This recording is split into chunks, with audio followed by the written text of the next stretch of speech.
প্রশ্ন হলো, আমি আপনাদেরকে যেটা জানাতে চাই যে আমার আপনার নবীজি সাল্লাল্লাহু আলাইহি ওয়াসাল্লাম সাহরিতে কি খাবার খেতেন জানেন কি?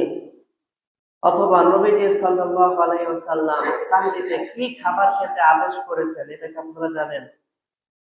হয়তো জানা নাই। আমি মনে করিয়ে দেই, তার মানে এটাই না যে আপনি শুধু সেটাই খাবেন।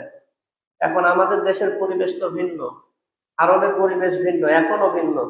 আল্লাহ নবীর সময়ের পরিবেশ আমাদের সময়ের পরিবেশ কিন্তু ভিন্ন, ভিন্ন না? এখনো আমাদের পরিবেশ আরবের পরিবেশ এক নয়।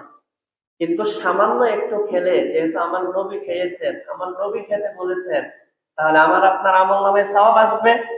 শুধু এই নিয়তে আমি আপনাদেরকে জানিয়ে দিব, আমাদের দেশের প্রচলিত খাবার আপনি মাছ, শাক, দুধ, গোস্ত যা মনে চাই খান। আল্লাহ রাসূল যেহেতু বলেছেন অল্প একটু খান, পারবেন না ইনশাআল্লাহ? সবাই বলেন ইনশাআল্লাহ।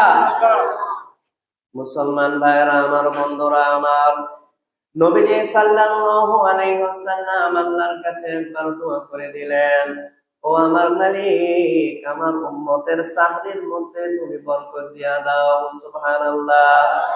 আরেকটি হাদিসের মধ্যে আমার নবীজি বলেছেন, তাসাহারু ফা ইন্না ফিস সুহুরি বারাকাত। নবীজি সাল্লাল্লাহু আলাইহি ওয়াসাল্লাম আমাদেরকে আদেশ করেছেন তোমরা সাহরি খাও, কেননা সাহরি খাওয়ার মধ্যে বরকত আছে। এই হাদিসের মধ্যে দুইটা হাদিস বললাম। এক হাদিসে আমার নবী আল্লাহর কাছে দোয়া করতেছেন, আল্লাহ আমার উম্মতের সাহরির মধ্যে তুমি বরকত দিয়া দাও। আর এক হাদিসে আমার নবীজি আমাদেরকে বলতেছেন তোমরা সাহরি খাও, কারণ সাহরি খাওয়ার মধ্যে বরকত আছে। তার মানে ওই সময়ের খাবারটা বরকত। কিন্তু দুইটা হাদিসের একটা হাদিস থেকেও কিন্তু এইটা প্রমাণিত হয়ে গেল না কি খাওয়া দরকার।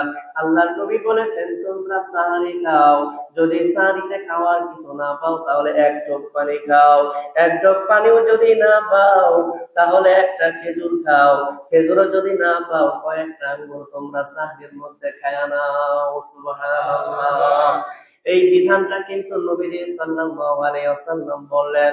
তার মানে সাহরি খাওয়া যাবে না এমন কোনো কথা নাই, ঘরে কিছু না থাকলে পানি খাওয়া দরকার, তারপরেও সাহরির বরকত ছাড়া যাবে না।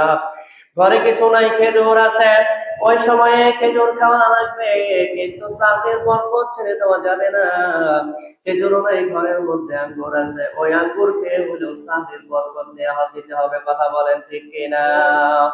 নবীজি সাল্লাল্লাহু আলাইহি ওয়াসাল্লাম বলেন, নি'মা সুহুরিল মুমিনিত তামরু।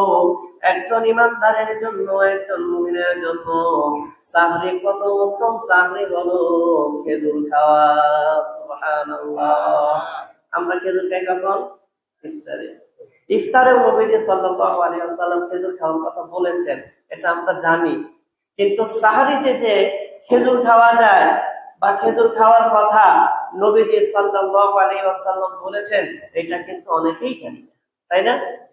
এমনও হতে পারে যে আজকে জীবনের প্রথম শুনলেন এই কথাগুলো, কিন্তু আগের হাদিস যেটা দিয়ে আল্লাহ রাসূল বললেন যে তোমরা এক জগ পানি দিয়ে হলেও সাহরি খাও, একটা খেজুর দিয়ে হলেও সাহরি খাও, কয়েকটা আঙ্গুর দিয়ে হলেও সাহরি খাও, তাতে বোঝা গেল যে সাহরি খাওয়া ছাড়ার সুযোগ নাই। কেউ যদি ছেড়ে দেয়, না খায়, পরে রোজার নিয়ত করে, রোজা হবে কিন্তু বরকত পাওয়া যাবে না, তাই না? আর এই হাদিসে আল্লাহর নবী বলতেছেন যে নি'মা সুহুরিল মুমিনি আত-তামরু।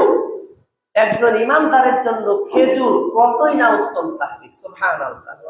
তাহলে ভাত খাওয়ার পরে 3-4টা খেজুর খাওয়া খুব কষ্ট হবে? কথা বলেন সবাই। খুব একটা কষ্ট হবে না। কয়েকটা আঙ্গুর খেয়ে নিলেন, খুব কষ্ট হবে? আমাদের দেশের খাবার, আমাদের পরিবেশের খাবার আমরা খাওয়ার পরে এই সামান্য একটু খেলে যখন আমি আপনি মনে করব যেটা আমার নবী বলেছেন, আমার নবী বলেছেন তাই আমি খাই, এই জন্য আপনার আমল নামায় সওয়াব হবে। সুবহানাল্লাহ। চিন্তা করা যায়।